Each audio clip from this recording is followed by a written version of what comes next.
ଆଜି ହେଉଛି ବାହୁଡ଼ା ମଙ୍ଗଳବାର ସେଥିପାଇଁ ମା ମାନେ ତାଙ୍କର ସଂସାରର ତଥା ନିଜର ପିଲା ଛୁଆଙ୍କର ଶୁଭ ମନାସି ଆଜି ସେଇ ଜଗତର ନାଥ ଶ୍ରୀ ଜଗନ୍ନାଥଙ୍କର ଶ୍ରୀଚରଣାର ବିନ୍ଦରେ ଧୂପ ଦୀପ ନୈବେଦ୍ୟ ଅର୍ପଣ କରି ତାଙ୍କର ମନର କଥା ଜଣାଉଛ। ସେ ହେଉଛନ୍ତି ଅନ୍ତର୍ଯାମୀ ବାଞ୍ଛା କଳ୍ପତରୁ ସମସ୍ତଙ୍କର ମନବାଞ୍ଛା ସେ ହିଁ ପୂରଣ କରନ୍ତି।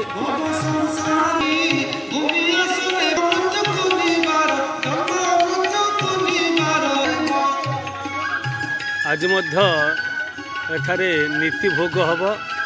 ଆମ ଯାଜପୁର ଜିଲ୍ଲାରେ ହଇଜା ବ୍ୟାପିଥିବାରୁ ଏହା ସବୁ ବନ୍ଦ ଥିଲା, ଯାହା ପ୍ରଶାସନ ଏସବୁ ଉଠେଇ ଦେଇଛି କଟକଣା ସବୁ।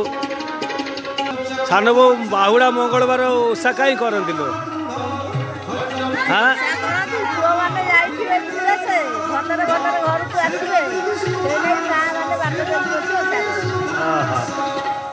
ବାହୁଡ଼ା ମଙ୍ଗଳବାର କାହିଁ କରନ୍ତି?